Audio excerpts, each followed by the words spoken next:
Sure, ma'am. First of all, good evening, everybody, and I'm so glad you could all join in this session. We're so glad to have you all over here. Before starting, we would like to tell you a bit about what Women in Big Data is. It's a non-profit organization which aims at inspiring and connecting women in big data. We have about 37 chapters in around 6 continents and a member count of 17,000, which is increasing with each passing day. So it's going on a good ride. With this, I would also like to welcome all of our speakers today. So we're lucky enough to have with us today Vidya Kidambi ma'am, who's a managing director at Accenture Technologies. And she's had 31 years of experience and is a seasoned business leader. We have with us Soumya Moni ma'am, who's a marketing executive at Inkjet Technologies and has won various laurels in the field. And of course, we have with us Meera Krishnan ma'am, who's a founder at Thought Edge and has had 2.5 decades of experience. So we're very excited and we're very fortunate enough to have you all over here to share your insights and your wisdom regarding the topic today, which is our first step to career readiness as an analyst. WIBD would like to extend a very warm welcome to all of you. Thank you. Thank you. Okay.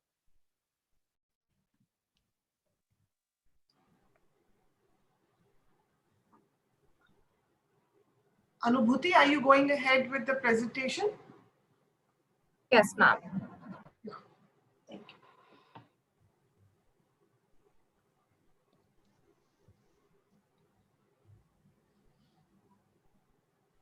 I'd just like to talk about it, Anubhuti.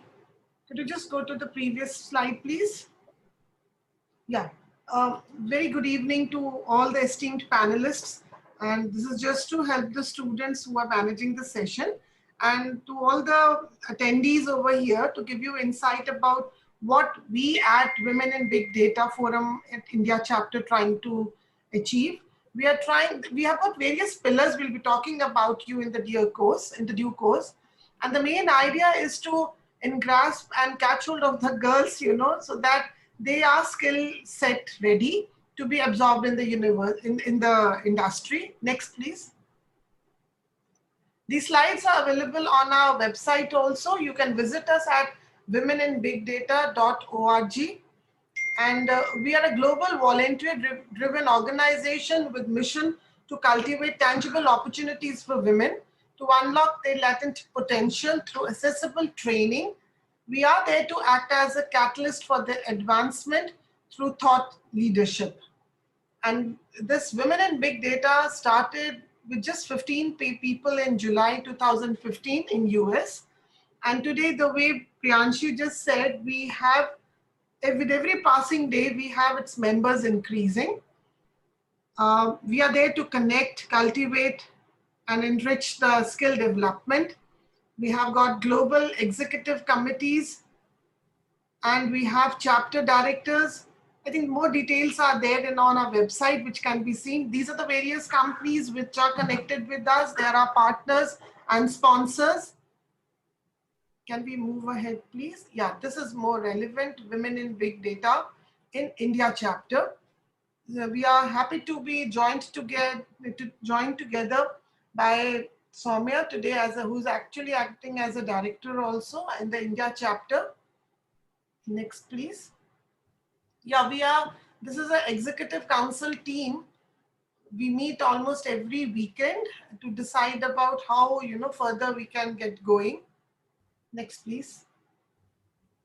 I am one of the executive members, and today the students are going to take this further.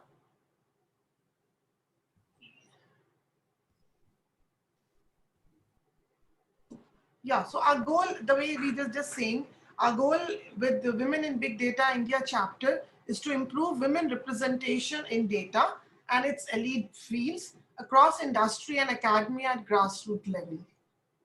So today is the very first panel discussion that we are going to have. So this is the structure of India chapter that we are having. We started on 2nd October 2020. And these are the 5 vertical pillars parallelly that are driving this whole India chapter together. Today's panelist discussion comes under the Vidya session, and we have sessions coming up under Saraswati, which is more industry-driven curriculum, and we look forward to some certificate programs being conducted for the mass force. Then we have Shakti, which which has programs targeted for the women who are planning to restart their career or education, or after a break maybe. Gayatri is more about developing leaders in data science and related fields. And then we are looking forward to Lakshmi program, which is more about the internship and full-time employment opportunities. These are our WIBD India partners from academia. On the left-hand side, IGDTUW from North Delhi. We have, I'm so sorry. Okay. I think we have more participants other than humans. Good. Yeah. Sorry. He's always sitting beside me. We have Christ University and from South, and GSFC University from West.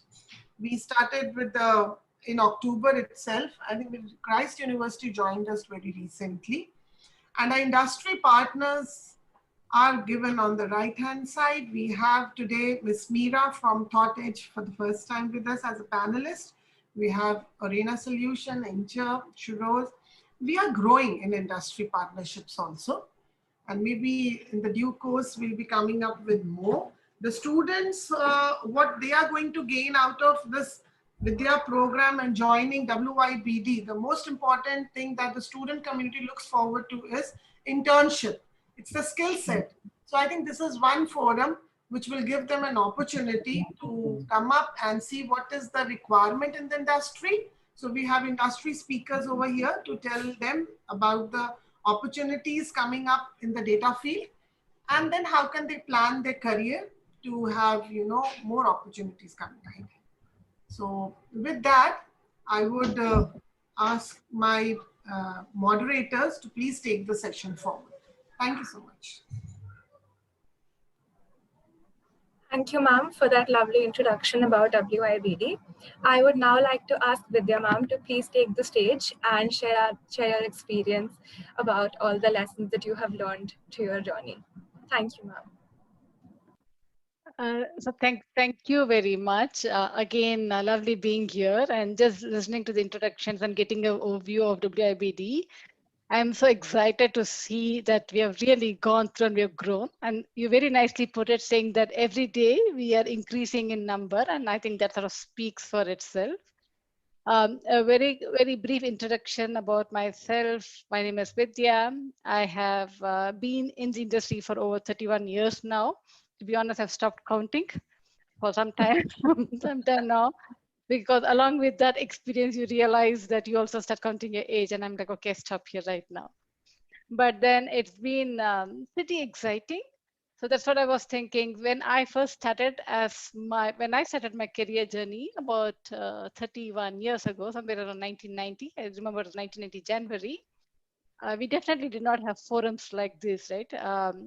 We did not really have a mentorship. We did not have role models that we could look into and get guidance on.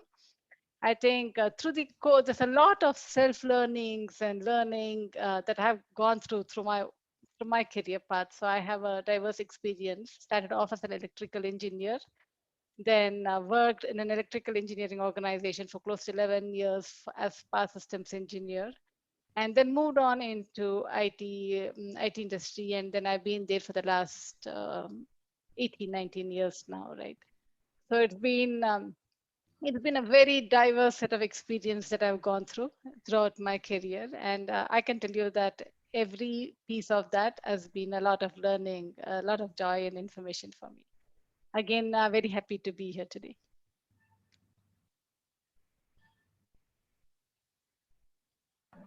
Thank you, ma'am. It was a pleasure listening to your experience.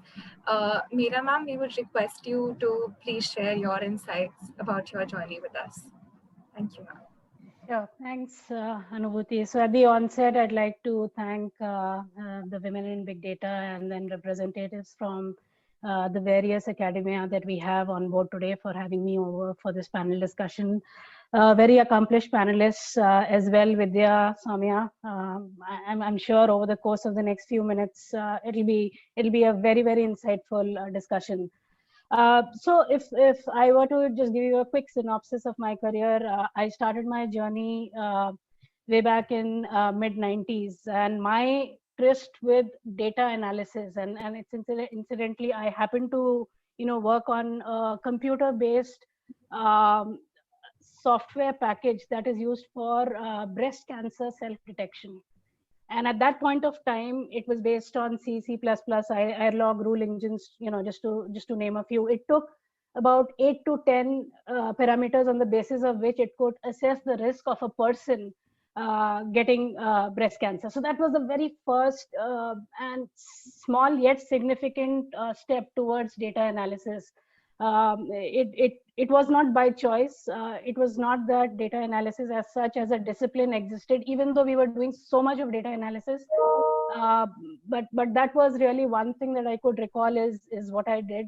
Apart from that, throughout my 27 years in the industry, data analysis, software testing, software development has been a part and parcel of my journey, where practically every business solution or every business problem that we're looking to solve is centered around data. I was working with a telecom giant, and their entire business was around call detail record, call data record, trying to assess every individual's call detail record, the behavior pattern on, while using mobile phones, and then recommending packages. Given that you make X number of STD calls, so here's what may be relevant for you. So that was the very first instance where we had a custom or a customized recommendation to customers. Then when I was in Cognizant and thereafter I've been working with companies that have been predominantly engaged in the entire BFSI client portfolio management, assessing, profiling customers, making sure that the right product that gets the best or maximizes the benefit for the customers, etc., is a part and parcel of their service offerings. So this was pertaining to data, but again, my experience has been spanning from software application development to solving business problems, software testing, quality engineering along the way. So that's been at least at a very, very high level about me. Over to you, Anubhuti. Thank you so much, ma'am. Just a quick personal note. I had the breast cancer risk assessment thing really intrigued me. So I will be sure to ask you more about that later definitely, on. Definitely. We'll be happy to answer. Yes. Thank you so much, ma'am. Now moving on to Soumya, ma'am. Please share some insights about your journey with us. Yes, thank you so much, Anubhuti. What a pleasure to be part of this panel. Vidya and Meera Krishnan, stalwarts in their own spaces.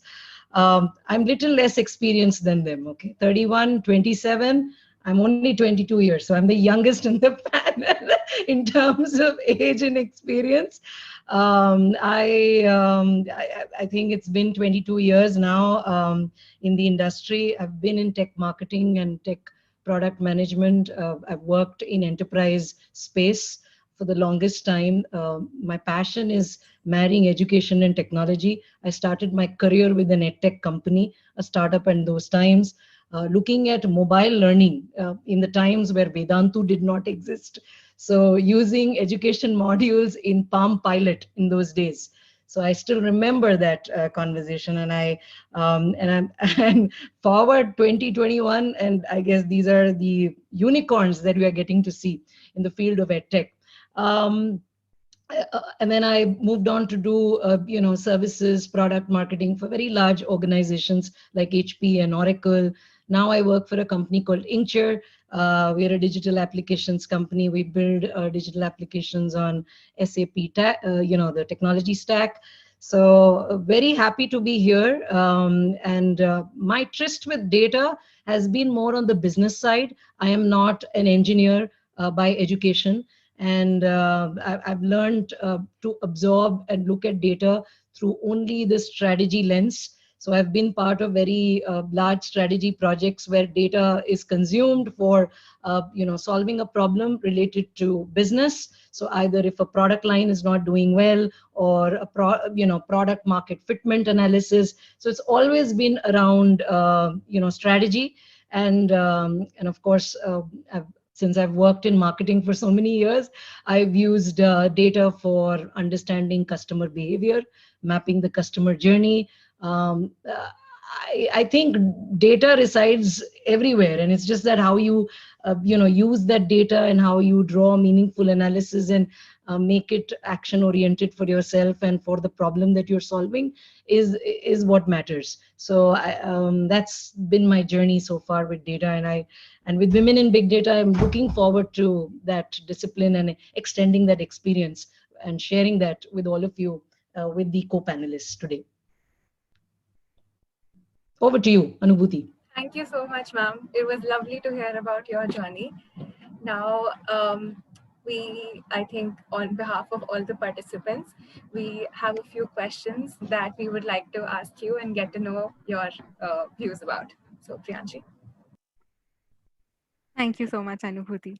So the first question that I have, I would like to ask Vidya ma'am. This is a question that I related to last year. So for instance, ma'am, imagine if somebody is completely naive in the field of computer science or programming, they don't even know how to write hello world, let alone database management system, SQL, anything. So how would you suggest such people start their journey into data analytics? How should they approach it as a complete beginner?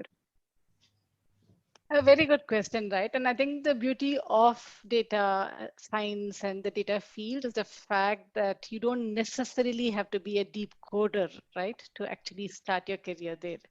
If you have a functional background, if you have some domain experience, and like Soumya mentioned, right, she's been a consumer of data, and actually all of us are consumers of data in one form or the other, right? Either we are providers of data unknowingly, the outcome of which is a lot of unwanted calls that we receive through the day, or we are consumers of those data. And I think we will definitely, I think so. So that's the beauty of getting onto this field to begin with, right? If you had an academic qualification that sort of took you through, I know a lot of people over here are already, doing courses in data science, or they are doing the field of engineering. I think it's a good start. Having said that, no, but I do not have that as my initial academic, and I think it's still fine. There's always some amount of learning and catch up that you can do, and there's a lot of courses that are available. So the way when I look at it, right, I just think as if I'm wondering whether I have the right foundation skills for a career in data, the first thing you have to ask for yourself is, do you have the knack of logical thinking? Are you a good problem solver, right? Problem solving is definitely very key. And do you have the attention for the detail?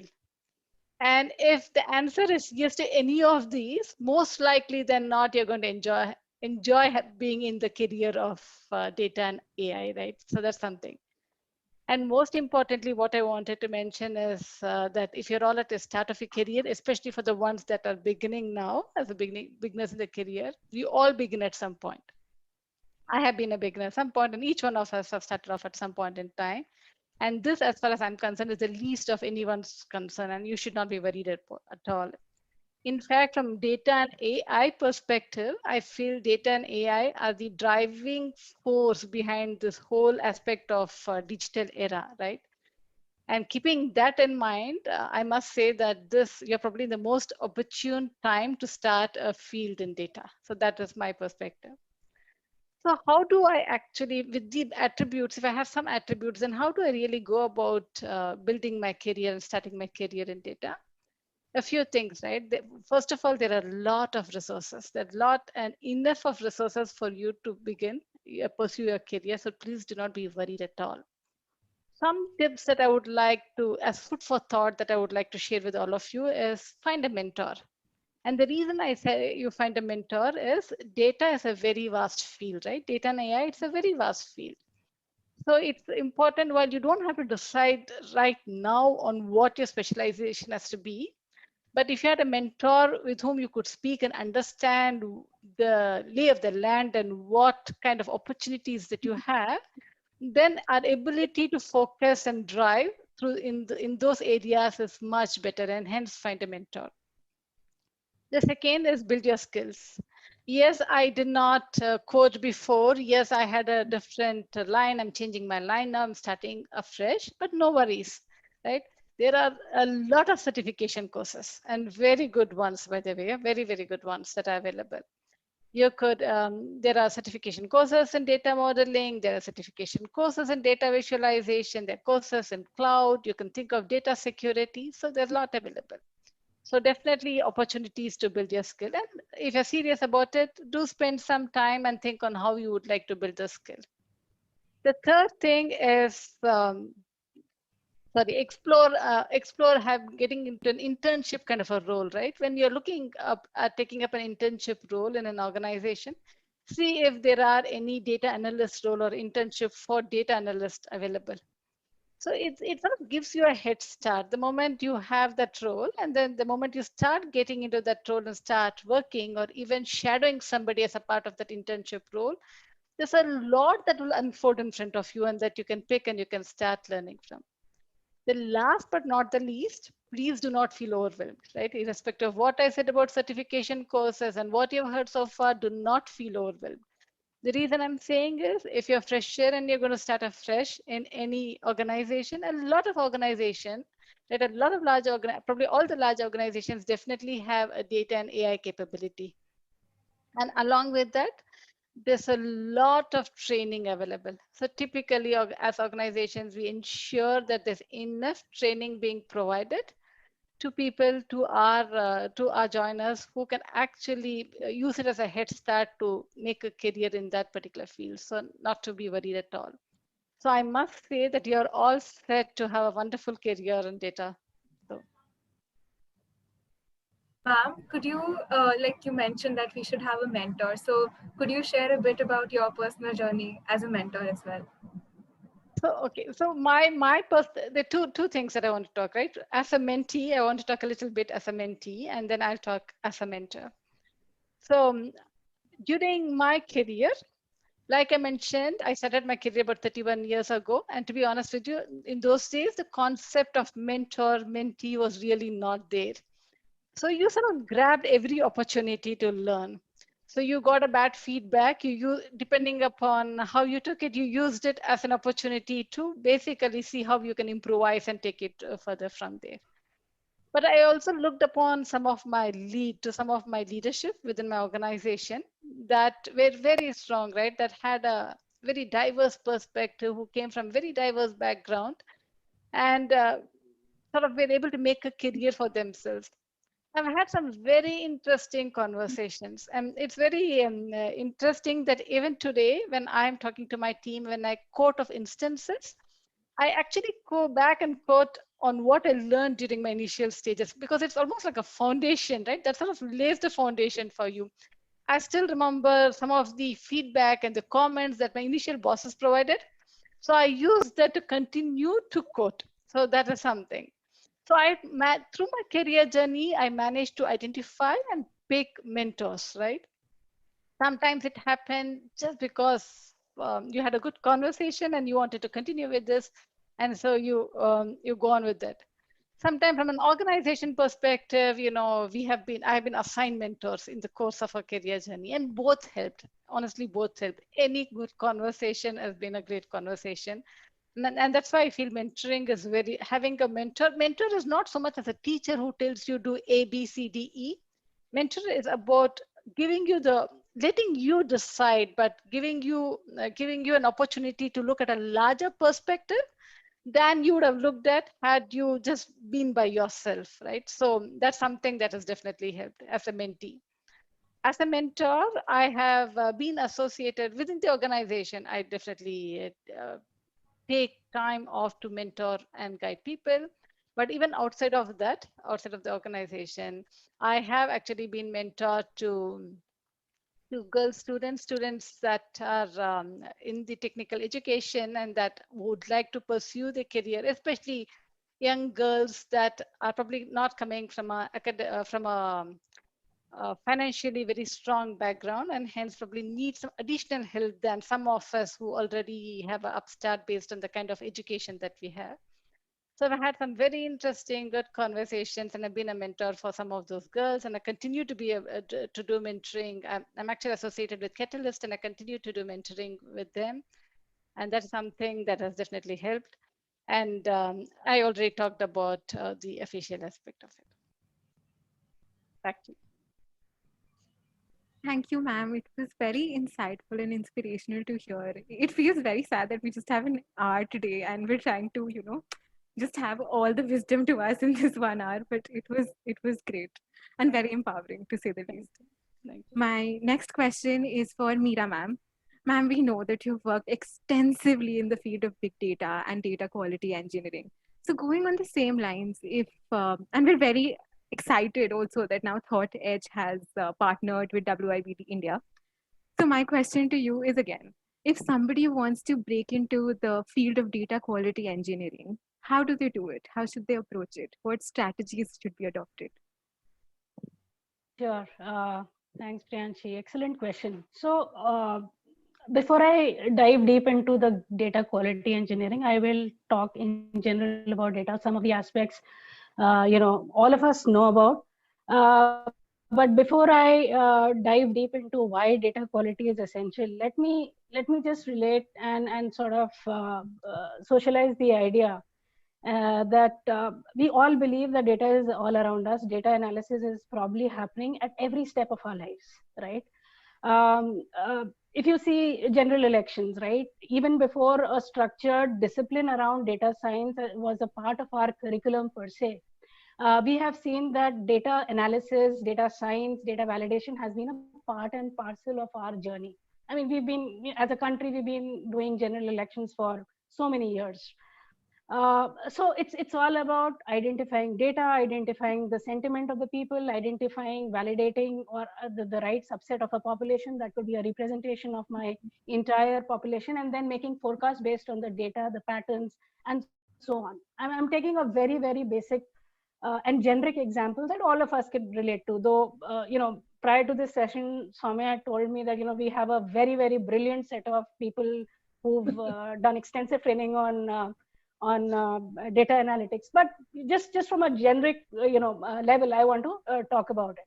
So and we see everywhere, even this session that we are having, we are generating humongous amount of data from our mobile phones, from the Zoom app itself, from all the posts that are there in LinkedIn. So it's a continuous ongoing journey. Data is getting created every single minute.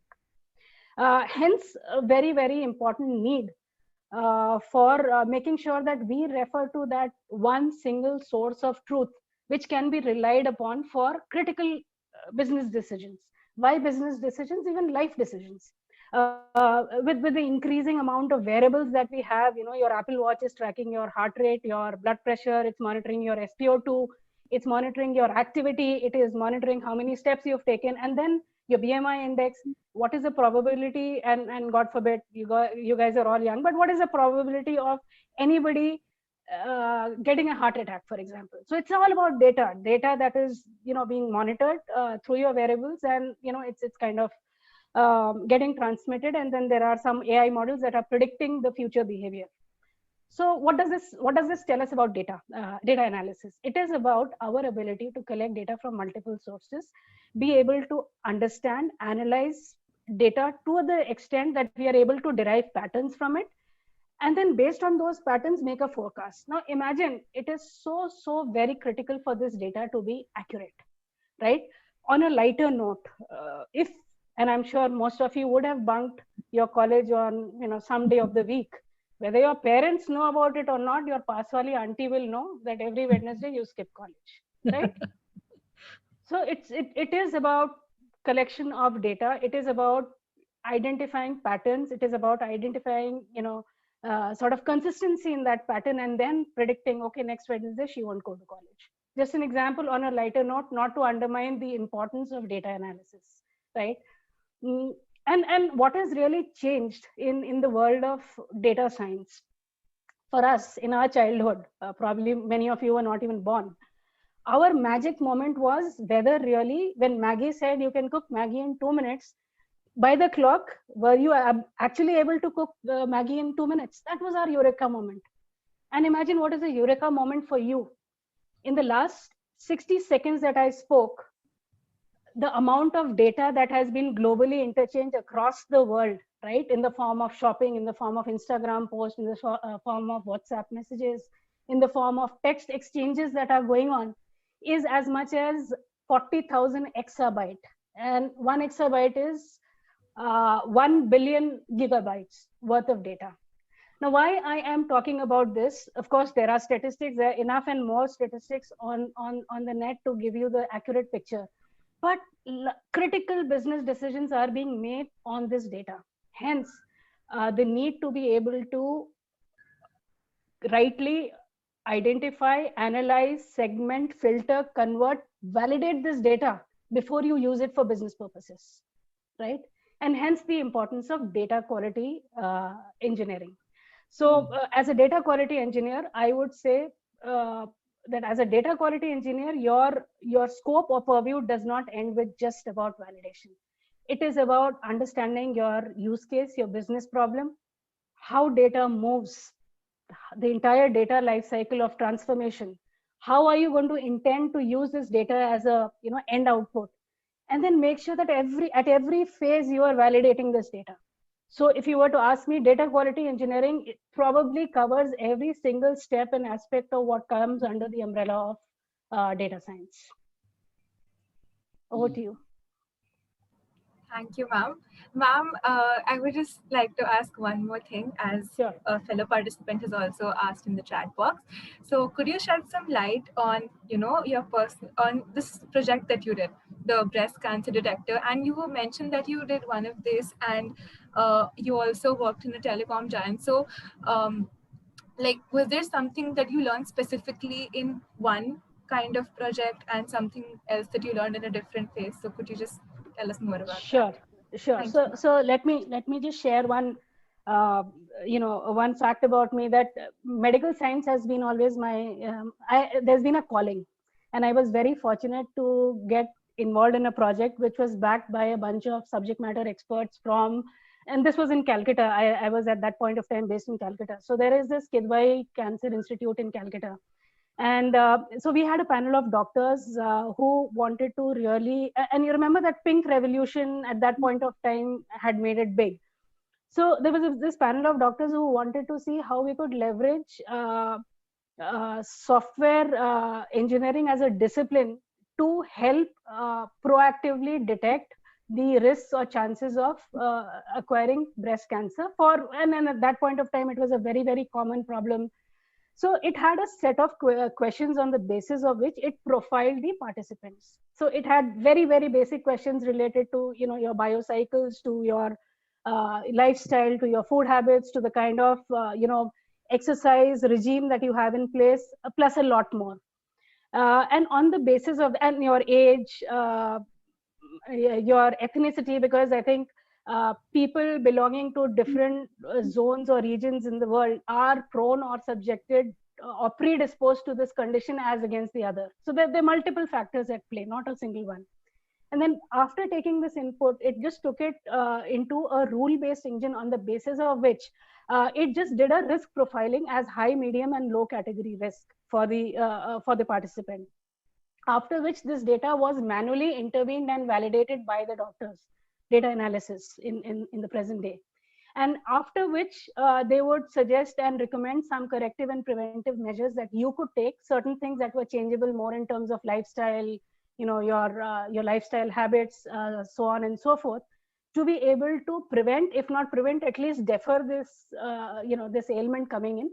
But of course, this is way back in 96, 97. And now as we speak, almost 30 years around, medical sciences have advanced. There are much better techniques and ways to do it.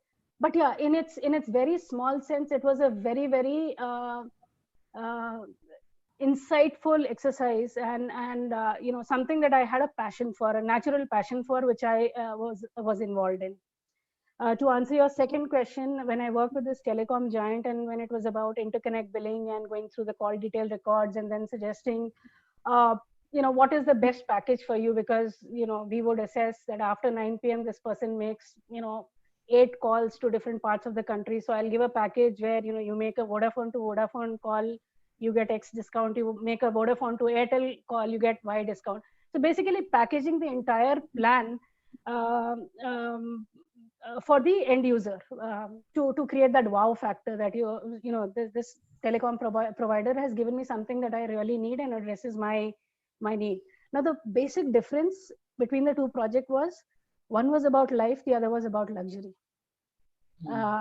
Personally, for me, it was, since I had a passion towards medical sciences, so my personal preference was to point number one, but the project number one, but project number two also was very interesting, because there you were really seeing how every single level of detail was stored and how that data could be used to derive insights over and above our mobile bill which we get at the end of every month. So I think they were challenging technically in their own ways, but like I said, one was life, the other was luxury. Thank you so much, ma'am. It was great to hear about your projects, and as you can see, I was very mesmerized by all of them. My next question is for Soumya ma'am. You've been in this field for so long, so what are some of the top skills that you think are looked for in a data analyst? So I think Vidya actually covered it mostly, and even Meera covered. So I'm not sure what I would what's the space left for me to say about. She spoke about creative problem solving, analysis, synthesis of the problem. So problem solving definitely is one of the skills I would highly sort of encourage. If you need to have it's basically the optimum use of your left and right sides of the brain, right? So while problem solving is one part of it, hypothesis testing is one part of it. Is humongous data. Meera spoke about the amount of data that is being created right now. How do you sort of synthesize that data and try to look for signals from the noises that you get, right? So how do you separate the wheat from the chaff and draw insights and make decisions? A lot of businesses today, I can give you, are fed with so much data, whether it's competitor data, whether it is industry data, internal data. How do you sort of consume that, ingest that, and come out with something meaningful and still drive forward is a skill, and it's probably something which comes with practice. And I think that's something which I would recommend, that first start looking at data in that lens. Start building some hypothesis and testing it out with samples and see whether that sample represents the population. So that's the true test of a data analyst. So that's a hard skill that I'm talking about. Some technical skills could be about learning about some of the programming tools and languages which perhaps Meera and Vidya can cover. But the third most important skill, which I think often we don't spend too much time on, and many engineering and science related disciplines don't spend a lot of time, and perhaps you all can attest or tell me whether my hypothesis is wrong or right on this one, is the communication aspect of it. What kind of communication skills should you draw, both soft skills as well as written communication skills that you want to drive? What story you want to communicate with your data? I think that's also a very key skill that data analysts should look at, not just reporting and analysis, but also to be able to communicate with data. So 3 skills, problem solving, hypothesis testing, and communication skills. So these would be my top 3 that I would recommend for any data analyst. Thank you so much, ma'am. So I was like, communication skills, when you mentioned, I was like, yes, these are so important. So Khushbu, the next questions. Yeah, sure. My next question is for Meera ma'am. Ma'am, a lot of us have faced this question and are hunting for the answer since so long, because once we get started with data analytics, we are very unsure about the language or the tool which we should use at the beginning and with which we should continue for an end-to-end experience in data analysis. So could you throw some light on that and suggest what could be a very beginner-friendly tool and language? Sure, Khushbu. So I think while there are many tools available currently to address or to handle the broad spectrum of what falls under the ambit of data science, you have tools for data visualization, you have tools for data analysis, like R, Python, Scala. You have machine learning, algorithms that are available, supervised learning, unsupervised learning, reinforcement learning. You have IDs, PyCharm, Spider. I don't even remember all the names. Then you also have to have a solid understanding of cloud, AWS, solid knowledge of mathematics, especially statistics, analytical skills. So these are, to answer your question in short, any one of these tools is probably not the real answer to your question. I think as the adage goes, nothing is constant but change, and data science or data analysis is no exception. So I think with the growth mindset, people are all talking about the growth mindset. Anybody knows about the growth mindset? Okay, let me tell you. The growth mindset is about understanding and internalizing the fact that you're not born with a skill, you have to build on a skill, right? So I think for every data analyst or aspiring data analyst, it is important to focus on making sure that you get the fundamentals right. Deploying a tool to really accomplish what you need to accomplish is probably an easy task. That being said, definitely pick one tool in any area of data visualization, data analysis, machine learning, using various algorithms, using an IDE, could be PyCharm, using some inbuilt libraries for machine learning, certain models that are already available. Visualization tool could be Power BI, Tableau. You could just pick any one tool. And when I say one tool, it is just for your understanding of the fundamentals. Do not tie yourself with a single tool. Tie yourself with a broad understanding of what business problem you're trying to solve. Pick up a use case, understand it to the greatest level of detail, and then look at solving it, rather than saying I will focus on R while somebody else is focusing on Python and so on. So I would highly recommend this group to pick a book by Dr. Carol Dweck called Mindset, if you've not already heard about that. And more than focusing and brushing up your skills on a tool, read that book and focus on your mindset. Look at how you can bring forth a growth mindset, because understand that success doesn't go to you. You have to go to success. So you need to do all that it takes to be successful, right? So that's... Yes, ma'am, that was very helpful and that was very insightful. My next question is for Soumya, ma'am. Ma'am, we would like to know that how can women in big data help all the data enthusiasts out there to get started with their journey in data?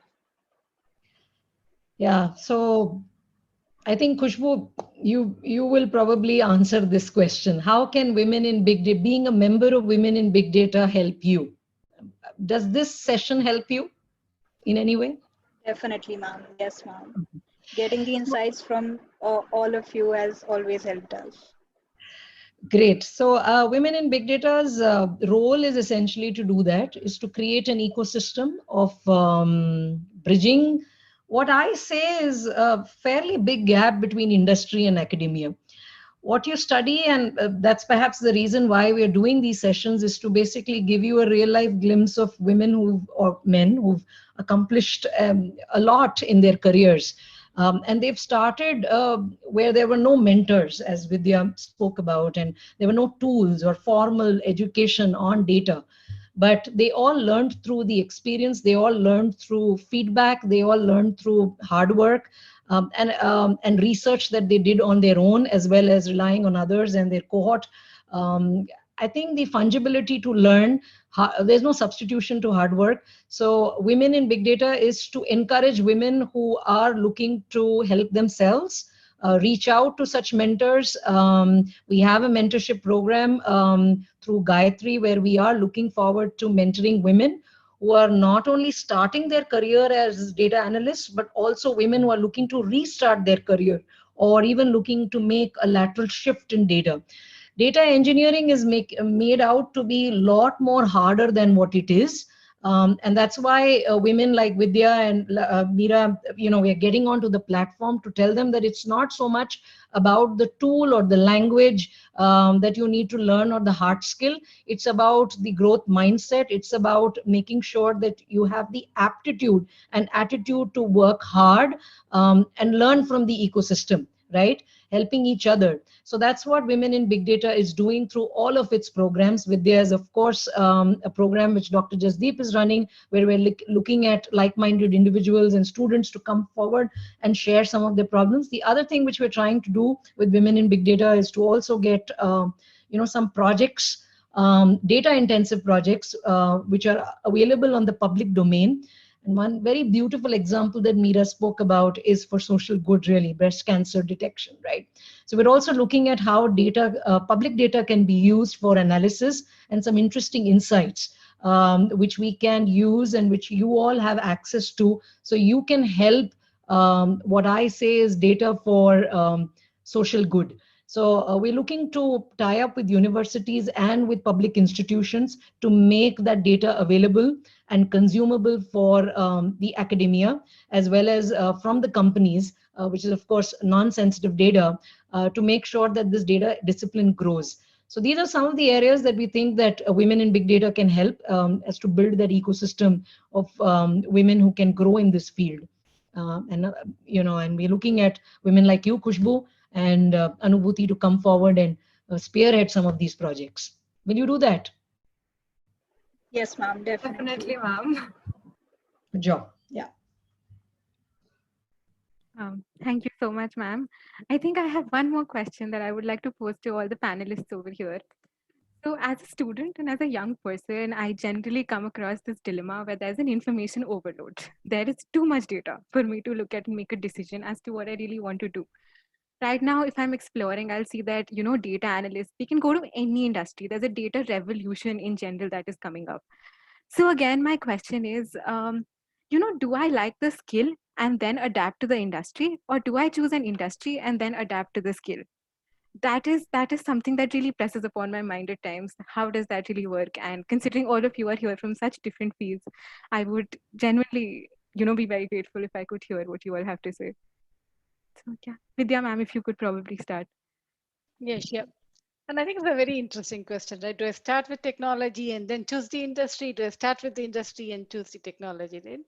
And each one of us have our own preference and the way we would like to pursue it, right? Like Meera rightly said, she said medicine and medical, anything to do with medical, that's an area that really is close to heart. I have spent a lot of time working on life sciences industry, so that's sort of very similar to Meera. So that's sort of very close to my heart. While it is still IT, but it's more aligned to our industry, right? So that sort of comes very naturally, and it's quite close to my heart. Having said that, I think we have to decide. You have to decide whether you want to look at it from a broader horizontal and say that, hey, you know what, I want to start off my career in data, but I think I'm going to start off and I would like to explore through various industries and have a larger perspective. So let me start off as a data analyst. Let me move on and see if I should, advance, become a data engineer. Should I pick up another role? How do I progress towards to becoming a data science and so on, right? So you can look at it as a broader data concept, right? Or is it more about data architecture? When you're looking at it from a technology perspective, then it is always horizontal. If you're looking at it as technology, it's always horizontal. And then that is what is applied to our industry. But typically, as you move up the ladder and as you progress, the ability to make sense, like I think Soumya very rightly put, there's a lot of data around, but you have to make that data very meaningful for that particular industry, that particular domain, right? So as you progress, understanding the business need, the business challenge, and hence the ability to adopt what you have for that particular business is what is important. So as a career, if you're going to start off a career, I usually tell people, start off, and if you are looking at a career in technology, start off to understand the larger breadth of data. What can data and AI offer? And as you get that understanding, then decide which industry that you would like to focus on. And then try solving the problem for that particular business, right? Then the ability to become a business analyst is so much better if you also have a pretty broad breadth understanding of what's happening in the technology world. So that's my response. Thank you, ma'am. Again, I would move on to Meera, ma'am. What would you like to say about the same? Okay, so I think extending to what Vidya just said, I think it is your level of commitment and passion to solve a problem, which will decide whether you should focus on technology or the domain or both, or technology first or domain first. Now, let me give an example. It is very unrelated to either the technology or the domain that we are talking about. Okay, many of you were not born, but I will. I guess my co-panelists would be able to relate to this. This is way back in 1990, 1995 time frame. You've heard of Boris Becker and Andre Agassi, legendary tennis players. If not, please, one assignment, please go and Google today. All right, Soumya will track that. So these are world famous legendary players, Boris Becker from Germany and Andre Agassi from the US. And Boris Becker at those times, 1990s, was unbeatable. Nobody could beat him. He was so good at his game. So there were these matches that usually happen, and then Andre Agassi lost these matches, 3 matches in a row. And obviously he was very distressed, very upset that I'm putting in so much of effort, yet I'm losing the match. So as they sit together to strategize, what went wrong, where was I wrong, where was my strategy wrong, he figured out a trick, a technique to beat Boris Becker. How did he do that? So basically, as a part of the strategy, they replayed the match videos, to make sure that he understands where he's not returning the right serve, or where should he skip the serve, and so on and so forth. But Andre Agassi figured out something from that data that was presented to him, and then 9 matches straight he defeated Boris Becker. Guess how? Anyone? Okay, by now I'm sure so it was basically by a careful observation of the video, where Andre Agassi figured out that each time Boris Becker would serve, he would stick his tongue out in the direction where he will serve. So if he would serve straight, he would stick his tongue out straight, and if he would serve to the side, he would stick his tongue out to the side. So by a careful observation of this pattern, he was able to strategically look at winning the match. There was no Python, there was no R, there was no Scala, there was nothing. But there was a sheer commitment and passion that I have to win. That was his problem. That was the problem statement. So coming back to your question, I think don't get caught up between technology first or domain first. If you know the subject matter well enough, if you're passionate about solving it, these things can be learned. So that would be my answer. Don't tie yourself to a tool, a set of tools. It'll not help in the long run. Over to you. Thank you, ma'am. I think we have one last question for Soumya, ma'am. Again, being an inquisitive person, I would like to ask you this, ma'am. You're involved in marketing, which is as dynamic as it gets. You need to constantly keep observing what is happening, what are people liking, and all of that. So how do you think has data analytics transformed something which wasn't initially based on something like data analytics? How has that transformation really been? So, when I jokingly talk about this so many times, and people There's BC, DC, and AC. BC is before Corona, as in marketing before Corona. DC is during Corona, which we are all going through right now. And AC will, hopefully, we will all come out of Corona, what marketing would look like. Okay. So before Corona, marketing had this whole view of, everybody landing up for an event, right? We would meet customers at an event. There'll be a trade show. And we typically, in fact, even this conversation or a panel discussion would happen in a hotel. Well, probably we'll send invites and registered, and I'm sure in a campus or somewhere where people will come. Now, fast forward this is all pre-2019, December, and hit March 2020. I think the whole world went into, their homes. Their homes became conference rooms. Their homes became hotel lobbies. Their homes became, event sort of meetups and all of that. So everybody is now connected through this digital medium. So marketing has a discipline. Of course, we had digital marketing and everything digital marketing was happening even before Corona. But what happened was the amplification. Everybody became a marketer, a salesperson in the company became a marketer, a CEO became a marketer, a finance analyst became a marketer, because everybody had to sell at that point in time. And that sort of compounded the problem for marketing as a discipline, because we had to now be the leading force for the arms which were traditionally operating in an offline mode, had to quickly come into an online or a digital mode. That put a lot of pressure on marketing as a discipline. But that pressure and crisis also brought about humongous opportunity of being able to connect to customers and prospects, which you wouldn't have ever imagined to do using a Zoom or some of these virtual meetings. So as we go through this, companies have shelved, companies have thrived, depending upon the business model that you've adopted and the data that you've used. The underlying premise is data. How well have you used the data to reach to your prospective customers? How well have you revised your strategies to make sure that you're marketing to the right audience? And data is able to help us do that, because now everything is digital. I am waiting for the day when we will talk about after Corona, where we will obviously have or AC period of our, because everything else is now BC. Now we are DC right now, and it's after Corona. I'm waiting for that day where we will obviously move back and see each other face to face, and we will get to do those things which we miss as marketers, meeting customers and making sure that we drive business by interacting with customers. But but what this has taught us is that do more with less. So we're trying to see how best we can optimize with the data that we have, and how we can use an offline and an online medium. So marketing has transformed completely in the last 1.5 to 2 years.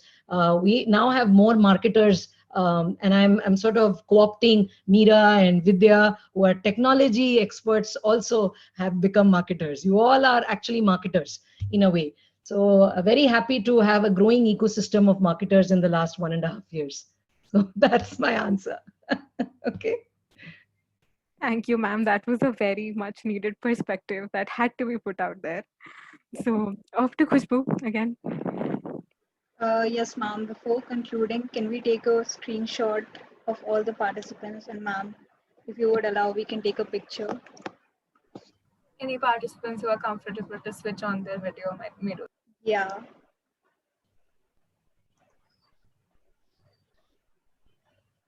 Thank you, Jasdeep, ma'am. Okay, I'm taking the picture.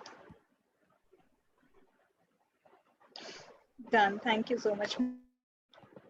Thank you. With this, we would like to conclude, and we would like to thank Vidya ma'am, Soumya ma'am, and Meera ma'am for joining us and taking out time from their busy schedules.